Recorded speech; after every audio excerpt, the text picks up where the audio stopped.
Bonjour à tous! Aujourd'hui, je vous propose de parler d'un sujet que tout le monde connaît bien, c'est le grignotage. On y va!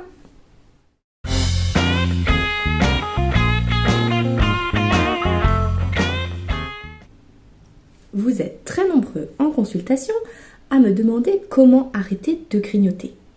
Grignoter entre les repas, grignoter en rentrant du travail, grignoter le soir devant la télé. Eh bien ensemble, nous allons décrypter ce comportement alimentaire particulier et voir un peu plus ce qu'il dit de nous et de notre façon de vivre.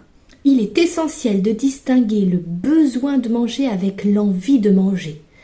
Le besoin de manger est physiologique. Le corps m'envoie un signal de faim. C'est le top départ pour chercher dans mon environnement les nutriments et l'énergie qui me permettront de continuer mon activité et d'être performant. L'envie de manger, complètement différente. L'envie de manger, ça se passe plutôt dans la tête. Cette envie qui m'attire, cette obsession de trouver quelque chose qui me satisfera. Voilà la nuance qu'il faut faire avant de commencer.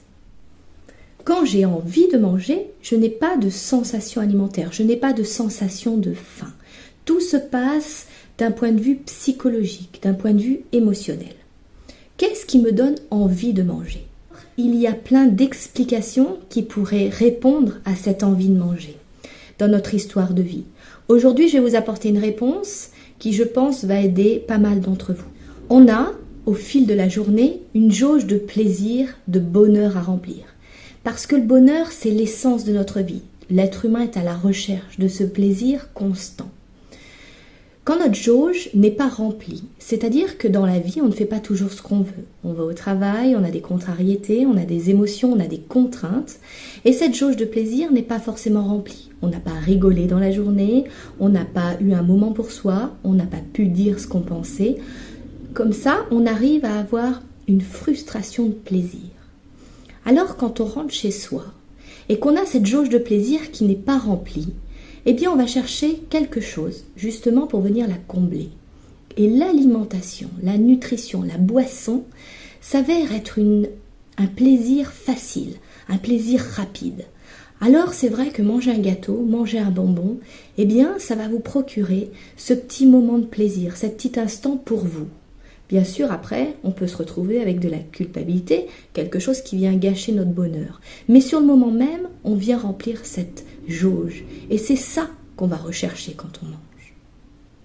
Quand on va grignoter, ce n'est pas le besoin de manger qui va être comblé, c'est émotionnellement. Émotionnellement, j'ai besoin de me satisfaire parce que j'ai une dure journée, j'ai besoin de me réconforter. Comment fait-on alors pour pouvoir contrer ce processus? Il va être essentiel de se poser la question de savoir, quand je mange, par exemple quand je rentre du travail ou en soirée, qu'est-ce qui fait que je mange? Trouver l'origine de ce grignotage. Qu'est-ce que je ressens? Qu'est-ce qui m'a manqué? Alors, de ce point de vue-là, on va pouvoir progressivement, tout doucement, mettre quelque chose qui est plus confortable pour nous. Une solution bien plus pratique. Quelque chose qui n'impacte pas sur notre poids, sur notre santé, sur tout ce qui pourrait provoquer des problèmes au long terme. Je dois trouver dans mon environnement quelque chose qui remplit cette jauge de plaisir. Alors, à vous de vous poser la question. Est-ce que j'aime regarder la télé? Est-ce que j'aime lire? Est-ce que j'aime faire du jardinage? Est-ce que j'aime cuisiner? Est-ce que j'aime passer du temps avec mes enfants? Qu'est-ce qui pourrait remplir ma jauge de plaisir? Et c'est là que c'est très important et qu'il va falloir prendre du temps pour vous et même prendre soin de soi. Et déjà, quand on fait la démarche de diminuer ses comportements alimentaires gênants ou de perdre du poids, de retrouver son poids de forme, de retrouver la santé, c'est qu'on est dans une démarche d'amour de soi. Et ça passe aussi par prendre du temps pour soi. Prendre du temps pour soi sans passer par cette case alimentaire qui est du plaisir rapide.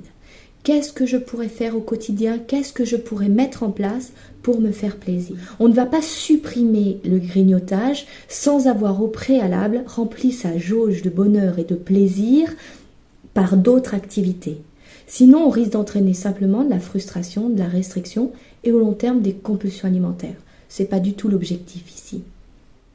Alors bien sûr, vous avez les outils comme la méditation, la sophrologie et l'hypnose, bien sûr, qui vont vous permettre d'en apprendre beaucoup plus sur vous et sur ce besoin de se remplir.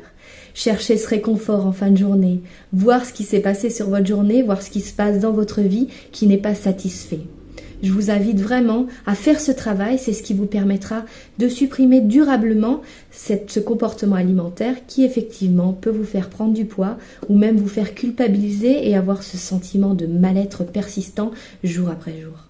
Ce petit grignotage va finalement nous en apprendre beaucoup sur qui on est, sur le pourquoi on a mis en place ce comportement alimentaire et comment faire finalement pour trouver une solution beaucoup plus confortable, beaucoup plus satisfaisante. J'espère que cette vidéo vous aura donné des solutions et des réponses à ce grignotage qui finalement vous fait beaucoup plus culpabiliser qu'il ne vous apporte de bonheur. Il y a évidemment autant de grignotages qu'il y a d'individus et autant de solutions qu'on peut trouver dans la vie, mais c'est une piste qui vous permettra de vous remettre en question et de voir ce que vous pouvez faire de chez vous pour améliorer votre quotidien. N'hésitez pas à aller sur mon site internet qui va s'afficher. À bientôt, au revoir.